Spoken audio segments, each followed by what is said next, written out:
اور اس کے بعد وہ کہتا ہے کہ بس ہم میں سے جتنے کامل ہیں بس یہی خیال رکھیں۔ ڈربی ترجمے میں لفظ ہے کامل، یعنی کہ وہ سوچ کے لحاظ سے باشعور ہیں۔ یہاں پر کاملیت کا ذکر نسبتاً ہے، بلکہ یہاں پالوس کہتا ہے کہ وہ کامل نہیں، اور یہ بھی کہتا ہے کہ وہ نشان تک نہیں پہنچ سکا۔ در حقیقت اس میں ہمارے لیے اہم سبق ہے۔ ہم میں سے بہت سوں کو لگتا ہے کہ مسیحی زندگی آسان ہے، پرسکون۔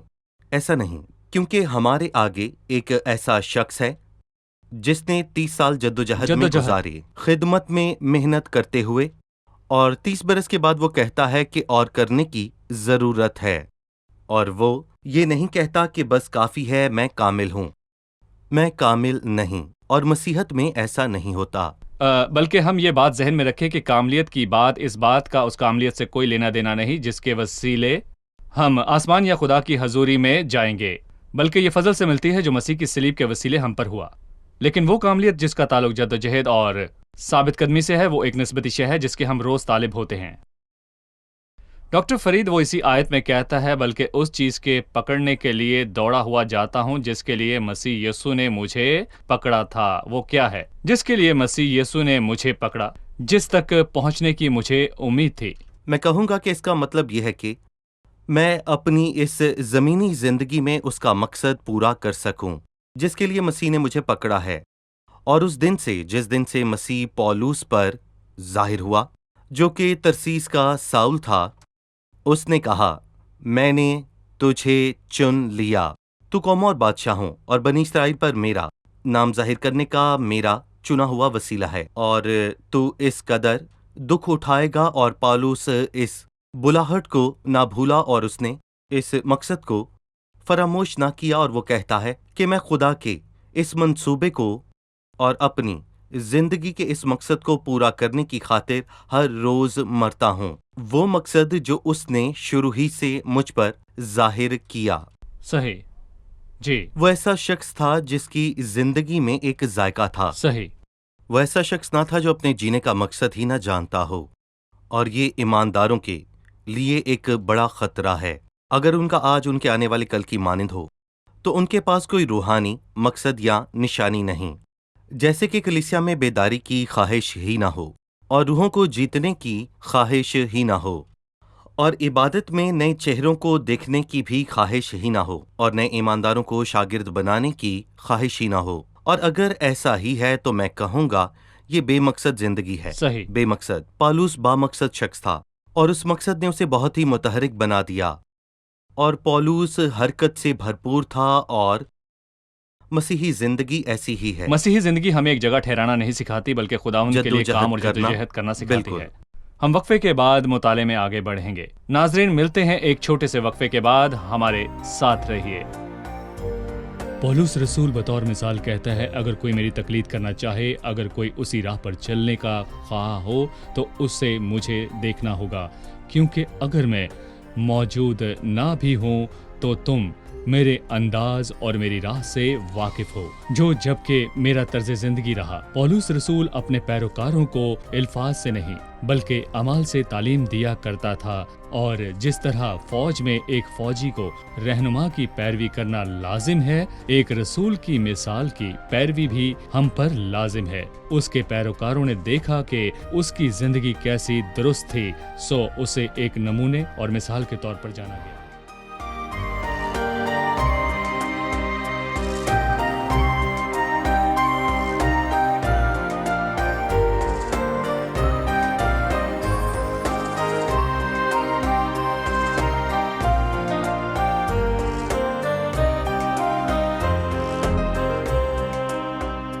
خوش آمدید ناظرین، آئیے فلپیوں کے خط کے 3 باب کے مطالعے میں آگے بڑھتے ہیں۔ ڈاکٹر فرید، ہم اکثر جھگڑوں کو دیکھتے ہیں، جبکہ بہت سے لوگ کہتے ہیں کہ نجات صرف فضل سے ہے، صحیح، اور وہ کہتے ہیں کہ اور کوئی جدوجہد کی ضرورت نہیں ہے، جی، اور بعض کہتے ہیں کہ آپ کو جدوجہد کرنی چاہیے تاکہ آپ پہنچیں یا نہ پہنچیں۔ مسیحی عمل میں جدوجہد کا صحیح مقام کیا ہے؟ دیکھیں بھائی، میں اپنے جواب کے آغاز میں خدا کے بندے جان کیون کی بات کہوں گا، جو انقلابی دور کا ایک مشہور مصفر ہے اور ایک بحث چل نکلی کہ ایمان یا پھر جدوجہد، اور اس نے یہاں پر کہا کہ واحد ایمان ہے جو آپ کو بچاتا ہے، لیکن بچنے والا واحد ایمان صحیح۔ نہیں رکھتا، صحیح۔ اور وہ ایمان جو بچاتا ہے وہ انسان سے یہ نہیں کہتا کہ بس پڑا رہ، میں نے ضمانت دے دی ہے، نہیں، یہ نظریہ غلط ہے۔ اور وہ جسے نجات کا تجربہ ہوا ہے اس کے اندر روح القدس ہے، اور وہ سو نہیں سکتا، اور اگر وہ سو جائے تو اس کی مسیحی زندگی بیکار ہے۔ مسیحی زندگی میں جدوجہد ہے۔ نیا عہد نامہ ایسے حوالہ جات سے بھرا ہے، اور میں چند مثالوں کا جی، ذکر کرنا یقیناً چاہوں یہ گا۔ کوئی جسمانی جدوجہد نہیں جیسا کہ دوسروں کی سوچ ہو سکتی ہے۔ یقیناً نہیں۔ جدوجہد کا مطلب ہے نہیں۔ ثابت قدمی، مسیحت اور میں جدوجہد کا مطلب تلوار نہیں۔ صحیح۔ مسیح نے اس سے کہا کہ اپنی تلوار کو میان میں رکھ، کیونکہ جو تلوار کھینچتے ہیں سب تلوار سے ہلاک کیے جائیں گے۔ مسیح اور اس کے شاگردوں اور رسولوں اور پیروکاروں نے کبھی شہروں کو تلوار سے فتح نہیں کیا، یا مسیحت کو کبھی زور بازو سے نہیں منوایا۔ یقیناً یہ مناسب نہیں۔ صحیح۔ شکریہ۔ اس سے پہلے کہ میں جدوجہد صحیح۔ کی چند اقسام کا ذکر کروں، میں جدوجہد کے چند مقاصد پر بات کرنا چاہوں گا۔ اس کا مقصد مسیح کو خوش کرنا ہے جس نے ہماری خاطر جان دی، اور جدوجہد یہ فیصلہ نہیں کر سکتی کہ میں آسمان پر جاؤں گا یا نہیں، بلکہ مسیح نے مجھے اپنایا ہے اور مجھ سے کہا ہے کہ تو میرا ہے، تیرا مقام میرے ساتھ ہے، کیونکہ میں نے تجھے نجات بخشی ہے اور مجھے تجھ سے محبت ہے۔ اس کے دل میں یہ نہیں کہ میں بیٹھ جاؤں کچھ نہ کروں، بلکہ میں کہوں گا اے خداوند میری مدد فرما۔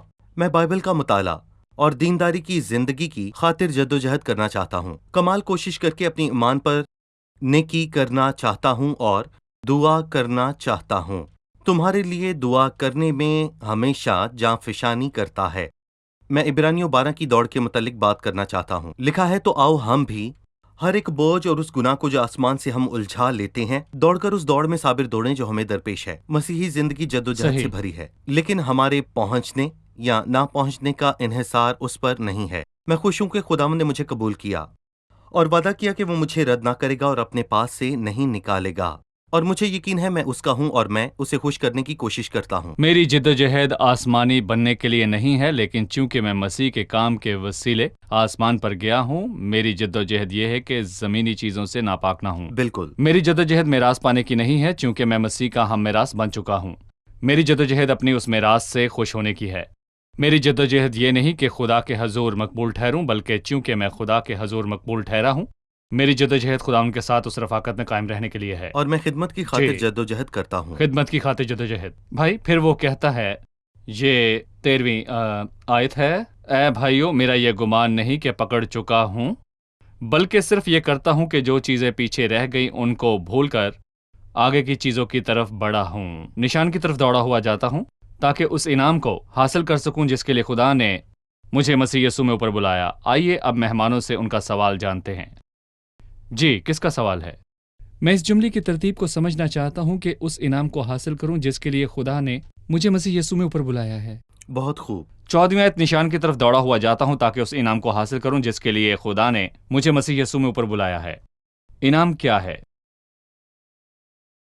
بھائی یاد میں 13ویں آیت پر واپس آؤں گا تاکہ پکڑنے کے مطلب کو واضح کر سکوں کہ اے بھائیوں میرا یہ گمان نہیں کہ پکڑ چکا ہوں۔ وہ اس دوڑ کی بات کر رہا ہے۔ سو پکڑنے کا مطلب دوڑ کو ختم کرنا ہے۔ پولس نے دوڑ کو کب ختم کیا؟ اپنی زندگی کے اختتام پر، جب اس نے کہا کہ میں نے دوڑ کو ختم کر دیا، میں اچھی کشتی لڑ چکا، کیونکہ اس نے دوڑ کو ختم کر لیا تھا۔ ٹھیک ہے، سو اس نے اپنی دوڑ ختم کر لی۔ تو پھر وہ کیا کر رہا ہے؟ وہ کہتا ہے کہ میں اپنی زندگی کا خلاصہ ایک بات سے کرتا ہوں، بلکہ صرف یہ بات کرتا ہوں کہ میں اپنی قوت یا وقت کو ایک ہی بات میں صرف کروں گا جو 3 افعال پر مبنی ہے، اور یہ باتیں 3 افعال پر مبنی ہوں گی۔ اور پولس کی ماضی سے مراد اس کے پرانے گناہ نہیں ہیں، بلکہ وہ خدمت میں اپنی فتوحات کی بات کرتا ہے۔ وہ کہتا ہے کہ میں یہ نہ سوچوں گا کہ میں نے بہت کچھ حاصل کیا اور مسیح کے لیے ہزاروں کو جیتا، تاکہ ایسا نہ ہو کہ اس سے میرے آگے کی دوڑ متاثر ہو، پیچھے کی چیزوں کو چھوڑ کر آگے کی چیزوں کے لیے بڑا، اور بڑا سے مراد ہر کوشش کرنا۔ جیسے اگر کوئی دوڑ میں حصہ لیتا ہے تو وہ کوشش کرتا ہے کہ وہ اپنے جسم سے ہر خراروں کو جلا دے، اور آپ دیکھتے ہیں کہ وہ پسینے سے شرابور ہے۔ اور میں یہاں پر یہ بھی کہوں گا کہ ہم اس تصویر کو اولمپکس کے تمام مناظر میں بھی دیکھتے ہیں۔ اور تیسری بات کہ نشان کی طرف دوڑتا ہوا جاتا ہوں تاکہ انعام حاصل کروں، اور کوئی بھی دوڑ انعام کے بغیر نہیں، اور مسیحی زندگی میں بھی انعام ہے جو آپ کو ملتا ہے۔ صحیح۔ اور ہم اس انعام کے متعلق بہت سے خطوطوں میں پڑھتے ہیں جہاں پولس یہ کہتا ہے کہ انعام جس کے لیے خدا نے مجھے مسیح میں اوپر بلا لیا ہے، اور اس کا مطلب یہ ہے کہ میرا انعام یہ ہے کہ آنے والے ہر ایک دن میں مسیح کی مانند اور مسیح کے ساتھ ہوں گا، صحیح۔ اور یہ انعام ہے، اور میں اس کی مانند جلال میں ہوں گا۔ اور کیا میں اس کے ساتھ ہوں گا؟ جی ہاں، میں اس کے ساتھ جلال میں ہوں گا، اور یہی سب سے بڑا انعام تھا جس کا پولس منتظر تھا۔ صحیح، اور مسیح کے ساتھ جلال میں ہونا، اس جلال کا لطف اٹھانا جو مسیح کا ہے، واقعی عظیم انعام بے ہے۔ شک۔ 15ویں آیت، پس ہم میں سے جتنے کامل ہیں یہی خیال رکھیں، اور اگر کسی بات میں تمہارا اور طرح کا خیال ہو تو خدا اس بات کو بھی تم پر ظاہر کر دے گا۔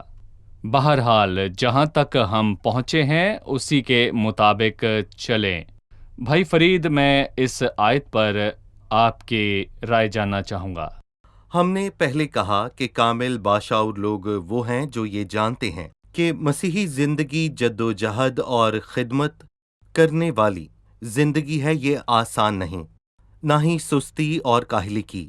سو اسی لیے وہ یہ کہتا ہے کہ سب لوگ میری دوڑ کے متعلق سوچیں گے، پر سب پولس کی مانند نہیں ہیں۔ ہر کسی کا وہ مقام نہیں۔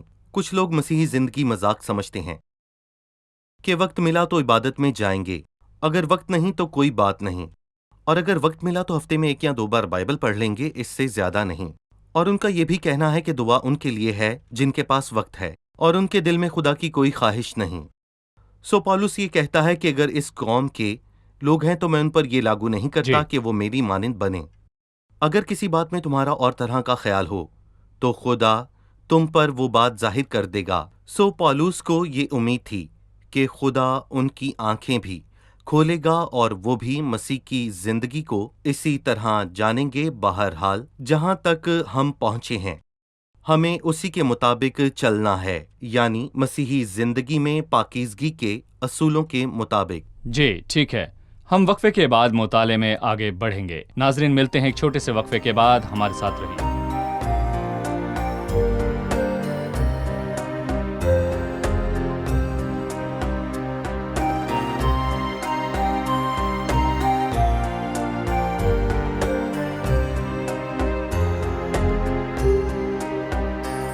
خوش آمدید ناظرین، ہم وقفے کے بعد حاضر ہیں۔ آئیے تیسرے باب کے مطالعے میں آگے بڑھتے ہیں، لیکن پہلے مہمانوں کا سوال۔ 17ویں آیت میں لکھا ہے، اے بھائیو تم سب مل کر میری مانند بنو اور ان لوگوں کو پہچانو جو اس طرح چلتے ہیں جس کا نمونہ تم ہم میں پاتے ہو۔ کیا پولس لوگوں کو یہ کہتا ہے کہ اسے دیکھیں اور بطور مثال اس کی پیروی کریں؟ کیا اسے مسیح کو دکھانا اور بطور مثال اسے سامنے لانا نہیں چاہیے؟ جی، اہم سوال ہے ڈاکٹر فرید۔ پولس رسول نے خود کو مثال کے طور پر پیش کیا اور ایمانداروں کو خطوط میں 2 بار یہ کہا کہ اس کی بطور مثال پیروی کریں، اور ایک مرتبہ کرنتھیوں کے پہلے خط کے 11ویں باب کی پہلی آیت میں اس نے یہ کہا، پر اس سے پہلے وہ ذاتی حقوق کو چھوڑنے کی بات کہہ رہا تھا۔ سو اس نے کہا، چنانچہ میں بھی اس بات میں سب کو خوش کرنا چاہتا ہوں، اور اپنا نہیں بلکہ بہتوں کا فائدہ ڈھونڈتا ہوں تاکہ وہ نجات پائیں۔ اور پھر وہ کہتا ہے کہ میری مانند بنو کہ سب لوگ اپنے مفاد کے طالب نہ ہوں۔ صحیح۔ وہ مثالی تھا۔ سو یہاں وہ پاکیزگی اور کھیت میں دوڑنے کی بابت کہتا ہے، لہٰذا اس مسئلے پر وہ کہتا ہے کہ تم سب مل کر میری مانند بنو۔ تمہیں ایک زندہ انسانی مثال کو دیکھنے کی ضرورت ہے تاکہ کوئی یہ نہ کہہ سکے کہ ایسی پاکیزگی کی زندگی کون جی سکتا ہے۔ مسیح نے ساری زندگی خدمت کی اور سمجھاتا ہے کیونکہ وہ مسیح ہے، لیکن پولس نے بھی ایسا کیا اور وہ انسانی مثال ہے۔ سو وہ کہتا ہے اس معاملے میں میری مانند بنو، لیکن ہم پولس کی تنقید کرنے کو نہیں بلائے گئے۔ وہ واحد ہستی جو سب باتوں میں کامل تھی، جس نے ہم سب کے لیے وہ مثال قائم کی جس کی ہمیں پیروی کرنا ہے، اور وہ مسیح ہے۔ صحیح۔ لیکن پولوس چند باتوں کو پیش کرتا ہے اور کہتا ہے کہ اس سے سیکھو۔ اس کی زندگی میں ایمان کی صورتحال۔ بالکل۔ ٹھیک ہے۔ جب اس نے خود کو بطور مثال پیش کیا، اس نے محترم لوگوں کی ایک جماعت کی بابت بھی کہا کہ ان لوگوں کو پہچان رکھو جو اس طرح چلتے ہیں جس کا نمونہ تم ہم میں پاتے ہو۔ لیکن افسوس کہ ایک اور گروہ ہے جس کے لیے وہ کہتا ہے کیونکہ بہتیرے ایسے ہیں جن کا ذکر میں نے تم سے بارہا کیا ہے، اور اب بھی رو رو کر کہتا ہوں کہ وہ اپنی چال چلن سے مسیح کی صلیب کے دشمن ہیں۔ ان کا انجام ہلاکت ہے، ان کا خدا پیٹ ہے۔ وہ اپنی شرم کی باتوں پر فخر کرتے ہیں اور دنیا کی چیزوں کے خیال میں رہتے ہیں، جس سے دنیا میرے اعتبار سے مصلوب ہوئی اور میں دنیا کے اعتبار سے۔ یہ لوگ کون ہیں ڈاکٹر فرید؟ دیکھیں بھائی، میں کہوں گا یہ کلیسیا کے اندر کے لوگ ہیں جنہوں نے ایماندار ہونے کا اعتراف کیا، ایک رسمی اعتراف۔ لفظی اعتراف، اور یہ لوگ حقیقی نہ تھے، اور دن گزرتے انہوں نے پاکیزگی کے نظریے کو قبول نہ کیا اور اپنی زندگی اور قوت مسیح کو نہ دی، کیونکہ میں کہوں گا کہ یہ راہ ایسی کٹھن ہے کہ کسی ایسے شخص کے لیے جس نے مسیح کو نجات دہندہ نہ مانا، اور مسیح نے خود کہا کہ دروازہ تنگ اور راستہ کٹھن ہے۔ صحیح؟ سو وہ مسیح کو یہ کہہ کر رد کرنے لگے کہ مسیحت ایسی ہے ہی نہیں۔ مسیحت یہ ہے کہ ہم جیسے چاہیں اور جب چاہیں اپنی خواہشات اور شہوتوں کو پورا کریں، اور بس یہاں پر پولوس نے انہیں مسیح اور صلیب کے دشمن کہا ہے، اور کچھ لوگ سوچتے ہوں گے جو مسیح کے دشمن ہیں وہ مسیحی نہیں ہیں، اور مسیح کی موت کی سچائی کو رد کیا نہیں۔ یہاں پر دشمنی سے مراد صلیب کے مطلب کو رد کرنا ہے، اور صلیب در حقیقت کیا ہے؟ میں صلیب پر مرا ہوں اور خواہشات بھی مر گئیں۔ انسان کی مصلوبیت جسم اور ذات کی۔ پولوس نے صلیب کو یوں بیان کیا کہ جس سے دنیا میرے اعتبار سے مصلوب ہوئی اور میں دنیا کے اعتبار سے۔ لیکن جب لوگوں نے دنیا سے محبت رکھی، وہ انہیں صلیب کے دشمن کہتا ہے، اور ان کو تین طرح بیان کرتا ہے، اور وہ واضح طور پر بتاتا ہے کہ ان کا انجام ہلاکت ہے۔ اس لیے میں کہوں گا وہ ایماندار نہیں، اعتراف کرنے والے ہیں۔ دوسری بات، ان کا خدا پیٹ ہے، یعنی کہ ان کو اپنی جسمانی ضرورت سے بڑھ کر کسی بات کی پرواہ نہیں۔ وہ شرم کی باتوں پر فخر کرتے ہیں اور دنیاوی چیزوں کے خیال میں رہتے ہیں، اور وہ ایسے لوگ ہیں کہ وہ زمینی چیزوں کے طالب ہونے سے بڑھ کر کچھ اور کبھی بھی سوچ نہیں سکتے۔ وہ سوچتے ہیں دولت اور عیش و آرام وغیرہ وغیرہ، وہ زمینی باتوں کے طالب ہیں۔ اس گروہ کی بات کرنے کے بعد جس نے اپنا ذہن زمینی باتوں کی طرف لگا رکھا ہے، وہ 20ویں آیت میں کہتا ہے مگر ہمارا وطن آسمان پر ہے، اور ہم ایک منجی یعنی خداوند یسوع مسیح کے وہاں سے آنے کے انتظار میں ہے۔ ہمارا وطن آسمان پر ہے، اس سے کیا مراد ہے؟ یونانی میں اس کے دو مطلب ہیں۔ پہلا کہ ہمارا دیس، مطلب کہ جہاں کے ہم ہیں، اور دوسری ہے ہماری شہریت۔ ہماری شہریت آسمانی ہے، یعنی آسمان کا پاسپورٹ۔ آسمانی پاسپورٹ۔ ہمارا دیس جہاں کے ہم ہیں وہ آسمان ہے، باوجود اس کے کہ ہم زمین پر جی رہے ہیں۔ لیکن میں کہوں گا بہت ہی اچھا ہے کہ ہماری شہریت دراصل آسمانی ہے، اور مجھے یاد ہے کہ پالوس نے پہلے کرنتھیوں کے 15ویں باب میں یہ کہا تھا کہ جیسا وہ خاکی تھا ویسے ہی اور بھی خاکی ہیں، اور پھر ہم بدل گئے۔ اور پھر وہ کہتا ہے کہ جیسا وہ آسمانی ہے ویسے ہی اور آسمانی ہے، اور اب ہم آسمانی شہریت رکھتے ہیں۔ ایک ایماندار جس ماحول میں آرام اور خوشی پاتا ہے وہ آسمانی ماحول ہے۔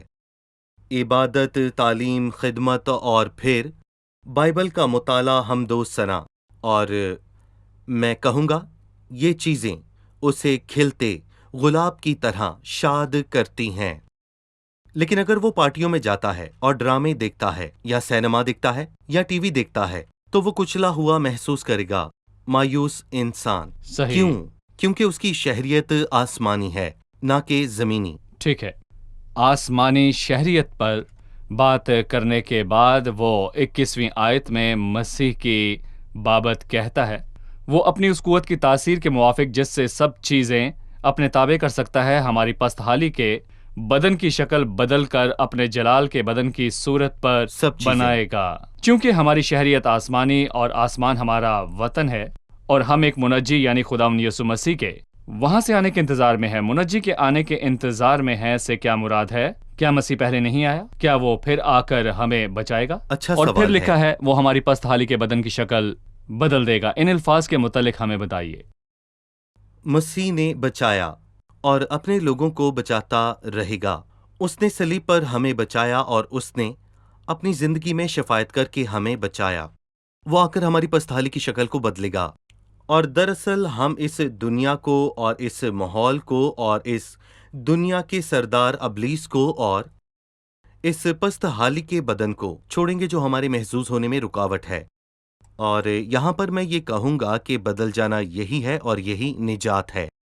دوسری بات کہ پست حالی کے بدن کی شکل کو وہ بدلے گا۔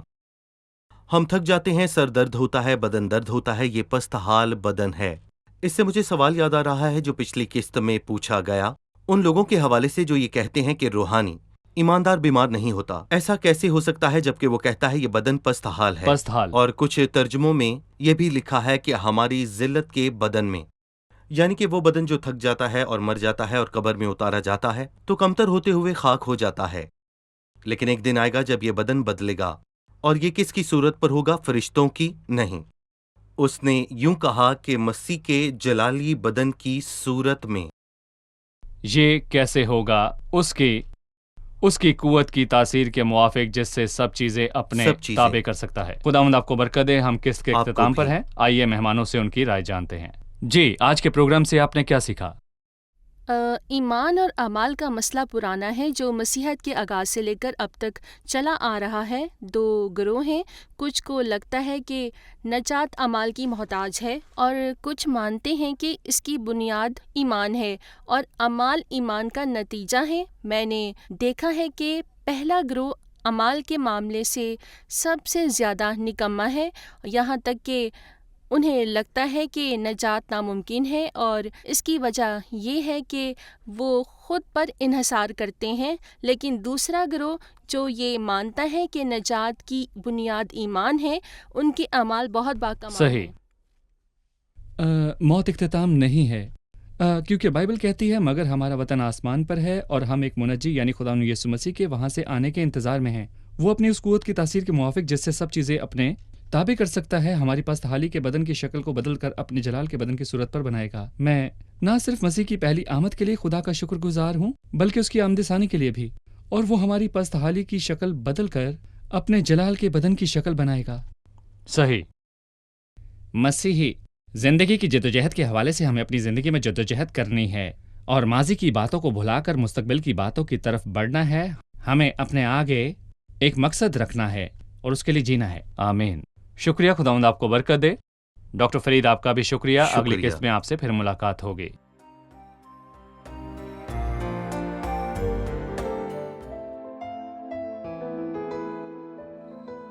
تیرا کلام رہے گا قائم، پہاڑ جب نہ رہے خدایا، تیرے منہ کی ایک بات بھی ٹلے گی نہ چاہے کچھ بھی ہو۔ تیری مان دیے ہے زندہ سونے سے بھی قیمتی، میرا دل یہ دے گواہی ہے یہ کتاب عظیم، نازل کرے اپنا کلام، شکستہ دلوں کو سکون ملے، تاریکی دور ہو میری راہیں روشن کر، دل اپنا کلام کثرت سے اے خدا بدل دے، رہائی دے کثرت سے پھل ملاؤ، کلام رہے گا قائم، پہاڑ جب نہ رہے خدایا، تیرے منہ کی ایک بات بھی ٹلے گی نہ چاہے کچھ بھی ہو۔